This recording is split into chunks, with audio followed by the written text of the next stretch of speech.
chegamos ao nosso terceiro e último episódio. E hoje nós vamos estar falando sobre formar discípulos. Então, nós já falamos sobre o que é ser um discípulo. Nós já falamos os critérios para ser um discípulo. E hoje nós vamos estar falando sobre formar discípulos. Nós vamos estar usando, então, primeiramente, a gente vai direto para o texto base, que vai estar lá em Mateus, no capítulo 28, no versículo 19 e 20.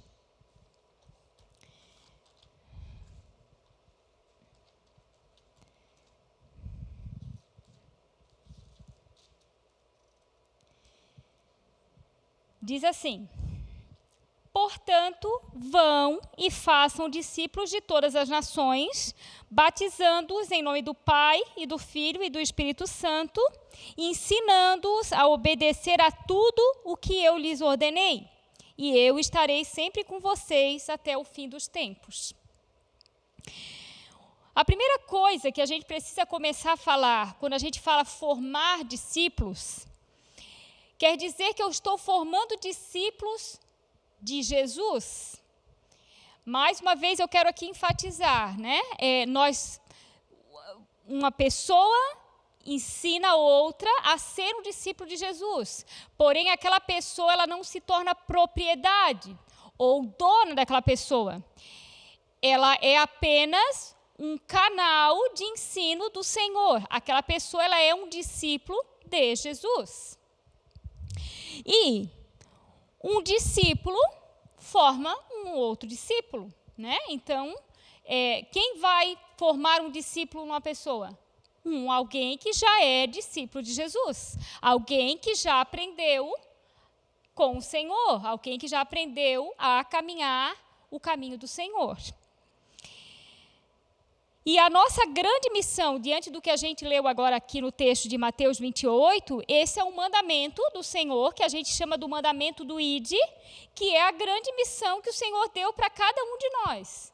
Aqueles que fazem parte do caminho do Senhor, aqueles que servem o Senhor, que são discípulos deles, são chamados a fazer discípulos, a ir, pregar o Evangelho, batizar e fazer discípulos. Mais uma vez, eu quero estar usando o livro Fogo na Montanha, o livro da primeira parte, que é o Caminho, onde o Rick Joyner, lá na página 18 do livro, ele fala o seguinte: agora, a primeira coisa que precisa ser feita para que nos preparemos para ele e para os tempos é transformar líderes em discípulos. Líderes não saberão fazer discípulos se eles mesmos não se tornarem discípulos. Então, uma pessoa ela não pode discipular outra pessoa se ela mesma não se permitir ser discipulada. Essa pessoa ela só vai discipular alguém se ela tiver uma vida de obediência ao Senhor, se ela tiver uma vida dentro dos propósitos do Senhor, obedecendo e permanecendo na palavra, como a gente viu no episódio anterior. Essa pessoa ela precisa ser um discípulo de Jesus. Eu não tenho como ensinar a alguém aquilo que eu não sei.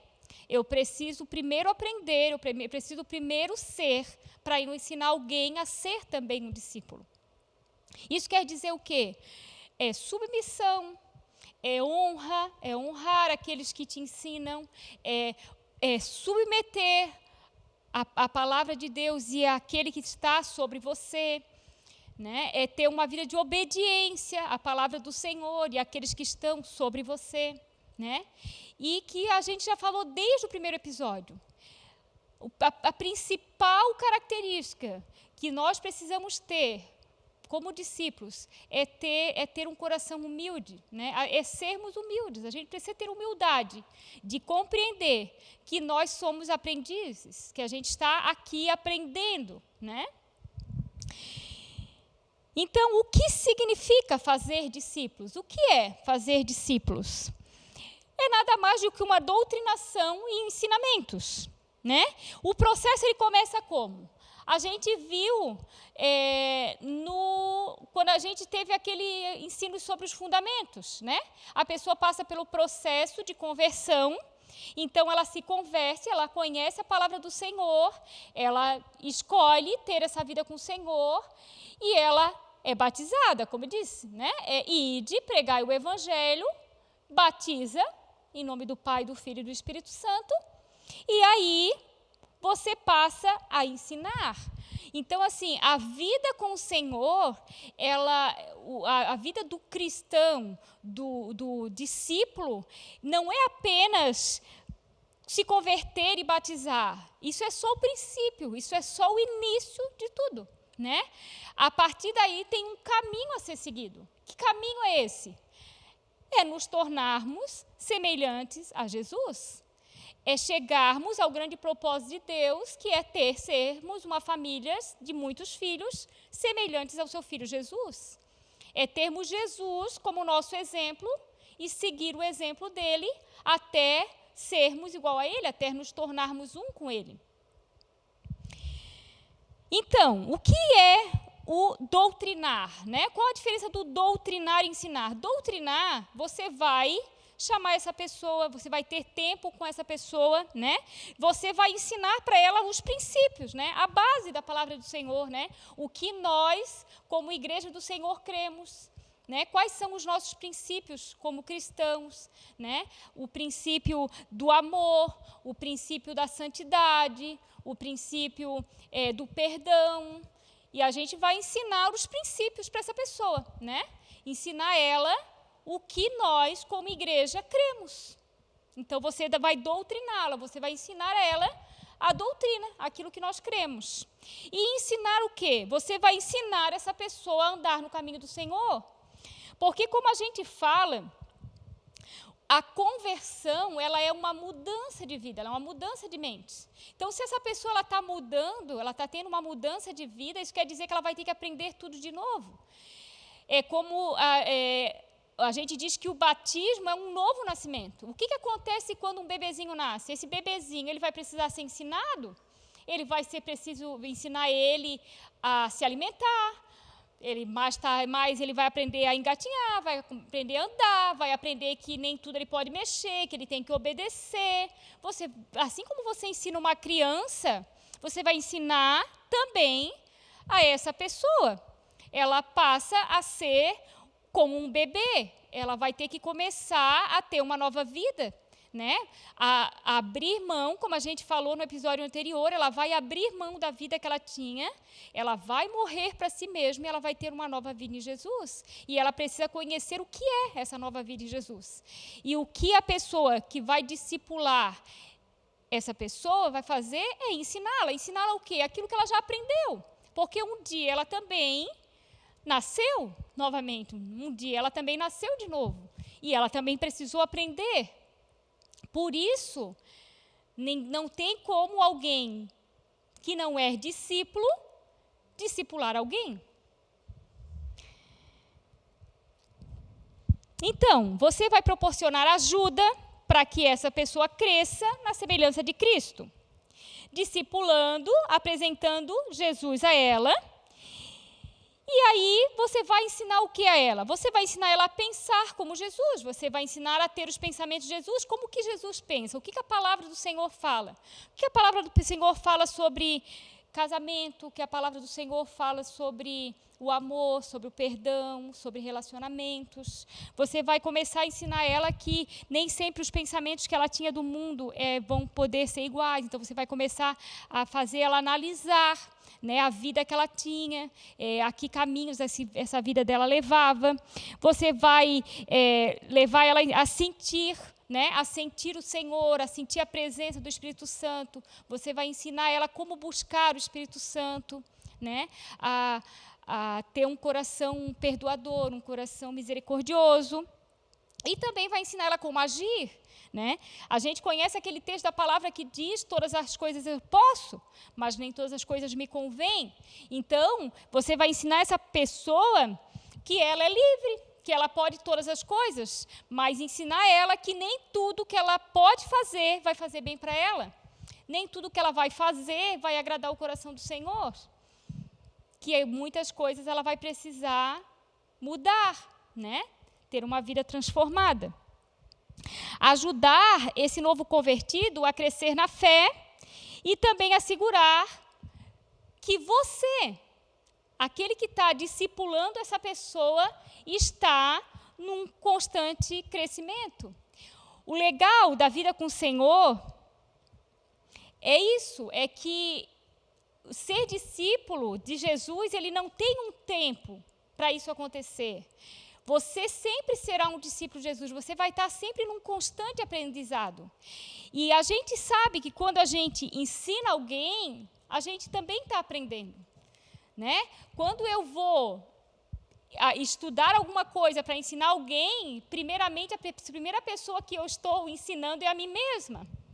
Então, quando eu estou discipulando alguém, eu também estou me desenvolvendo, né? Por quê? Porque a minha vida vai ser aquilo que ela vai estar observando para que ela aprenda. Eu vou estar ensinando ela como fazer. Mais uma vez o livro, né, que a gente já falou aqui, já lemos um dos textos do livro, do Caminho, lá na página 11 do livro ele fala assim: pais e mães espirituais são raros nesses tempos.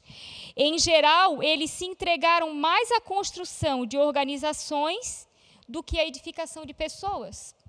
Então, voltando ao que a gente já falou em alguns episódios anteriores, o que nós vemos hoje acontecer no meio cristão, né, nas igrejas?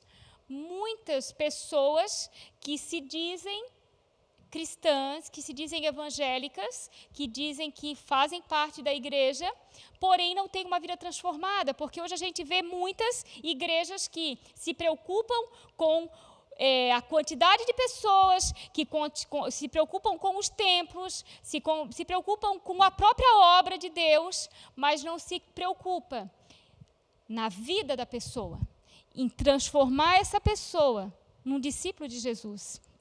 E Rick Joyner, ele fala isso no livro dele, né?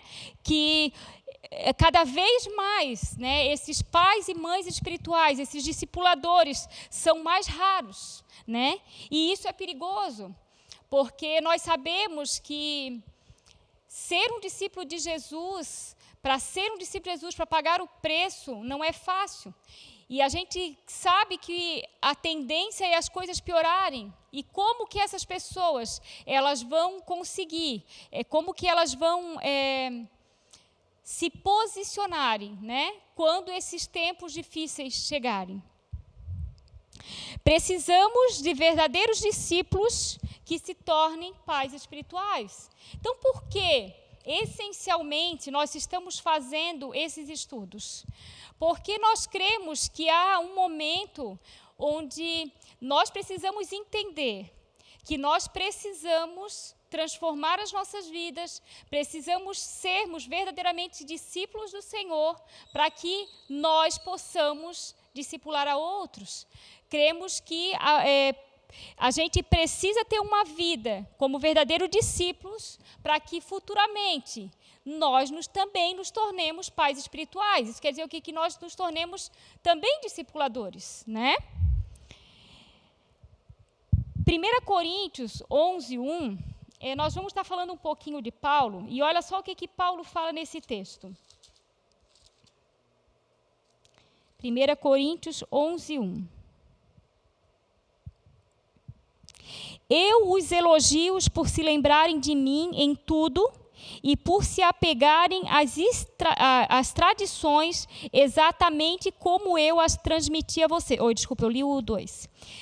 Tornem-se meus imitadores, como eu sou de Cristo. Tornem-se meus imitadores, como eu sou de Cristo. E aí a gente pode até ler ali o segundo. Eu os elogio por se lembrarem de mim em tudo e por se apegarem às tradições exatamente como eu as transmiti a vocês. O que Paulo fala aqui, ele diz assim, podem me imitar. Por quê? Porque Paulo sabia que ele era um discípulo de Jesus. Paulo sabia que ele já havia pago o preço para servir a Jesus. Paulo sabia que ele poderia ser imitado porque ele já não era mais ele, mas era Cristo nele.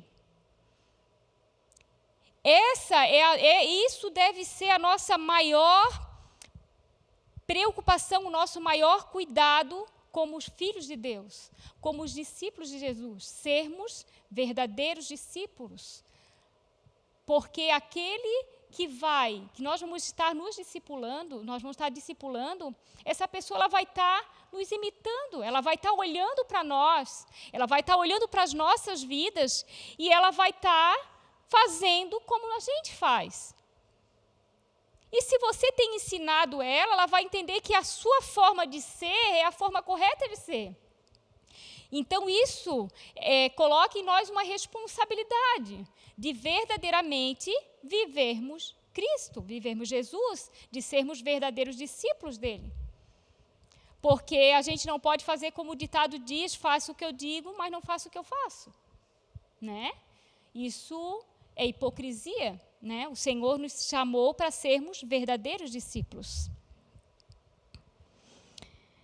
Jesus, ele chamava a todos. Né? A gente viu lá no primeiro episódio que muitos são chamados, mas poucos são escolhidos. O Senhor, ele chama a todos, como estão, da forma que está. O Senhor, ele não faz acepção de pessoas. Ele não olha assim, aquela ali é uma prostituta, não, aquela ali não dá para estar no meu reino. Aquele dali é ladrão, não, aquele dali não dá para estar no meu reino. Não, o Senhor, ele chama a todos. Ele mesmo disse que ele veio para os doentes, né, para curar os doentes, porque ele fala que os sãos não precisam de médicos, né? Então ele veio para esses. Só que Jesus chama como está, mas ele não deseja, ele não quer que permaneça como está. E a gente pode ver isso em cada milagre que Jesus realizava. Ele dizia, vá e não peques mais.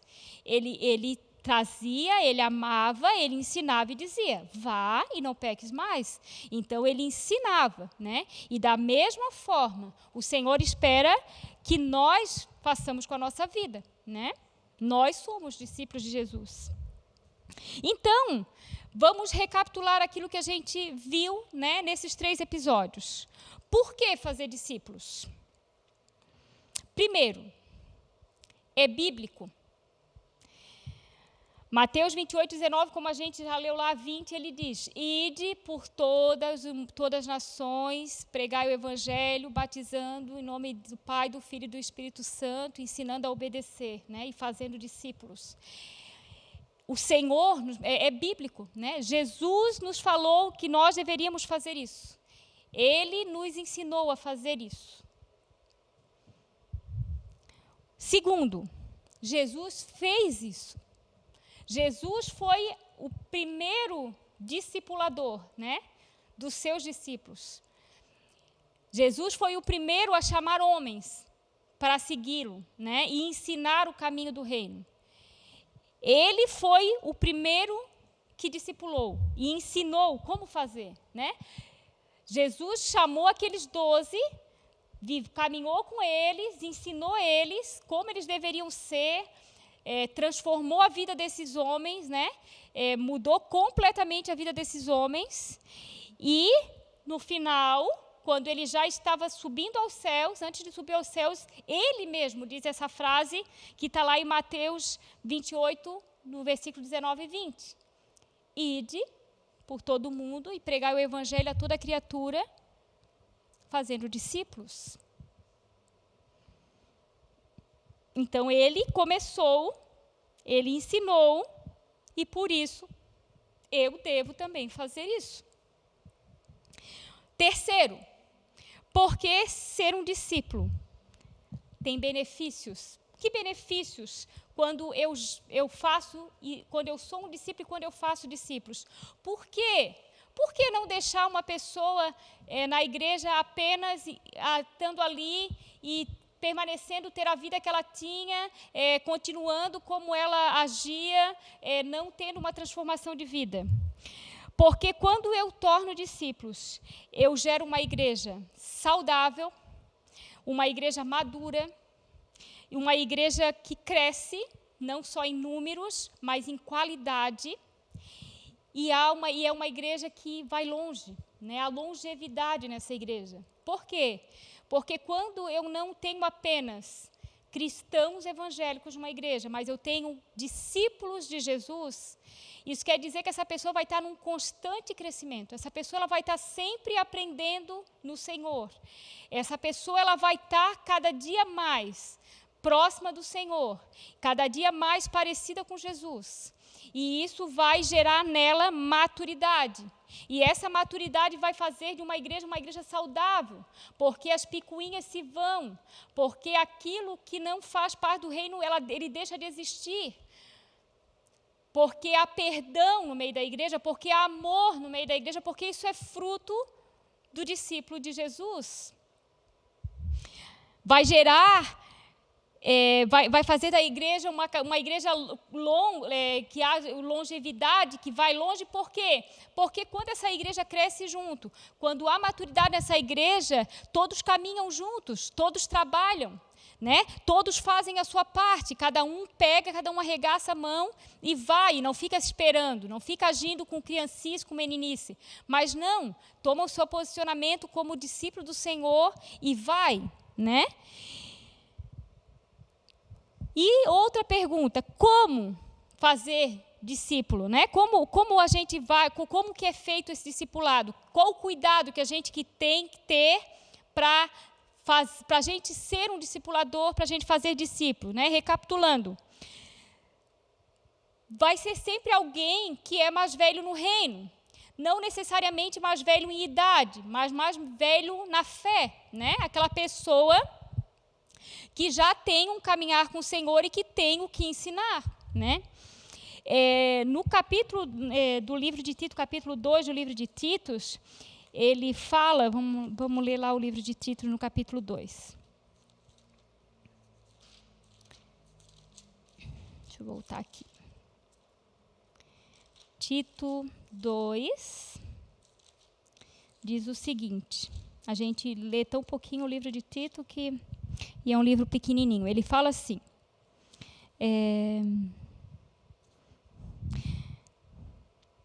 você, porém, fale o que está de acordo com a sã doutrina. Ensine os homens mais velhos a serem moderados, dignos de respeito, sensatos e sadios na fé, no amor e na perseverança.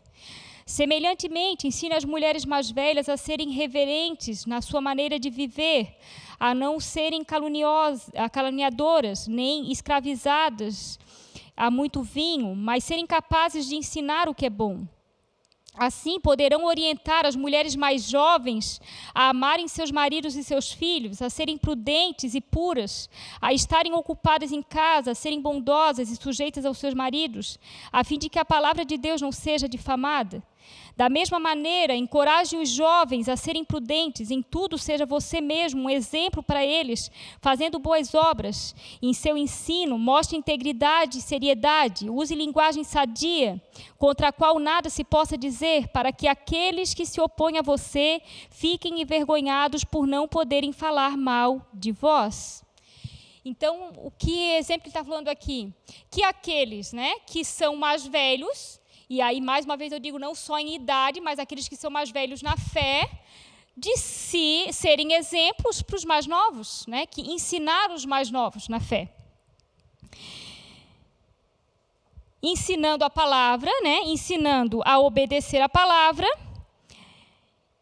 e também usando os seus dons, né? Usando os dons para que um sirva o outro, para que a igreja cresça, né? Para que a igreja ela seja uma igreja saudável.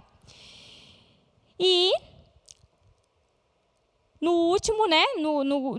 Encerrando, né? Explicando o caminho de Deus, né? Ensinando sempre o caminho do Senhor, andando no caminho do Senhor. O Senhor, Ele tem nos chamado a sermos uma igreja saudável, a ser uma igreja viva e, acima de tudo, a sermos o seu exército, né? E um exército, ele só é forte quando ele tem soldados fortes. E os soldados fortes são aqueles que são discípulos do Senhor, né?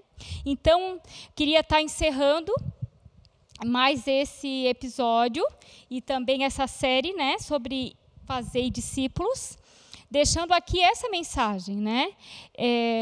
O Senhor não te chamou apenas para conhecê-lo, né? Mas ele te chamou a caminhar com ele, né? Tenha o desejo de não só conhecer a palavra do Senhor, de conhecer e ser alguém que admire a palavra, mas o Senhor, ele te chama hoje, né? Para ser um discípulo dele, né? Um discípulo que deseje ter a estatura do nosso Senhor Jesus. Então, eu quero estar encerrando aqui, quero estar incentivando você, né, a estar lendo o livro, O Caminho, e estar também ouvindo, né, as nossas séries, que tem muitos ensinos que já foram passados até aqui, e que eu sei, e creio, né, que todos esses ensinos, eles vão ajudar muito você a se tornar esse verdadeiro discípulo de Jesus. Ok? Deus abençoe vocês e até a próxima. Tchau, tchau.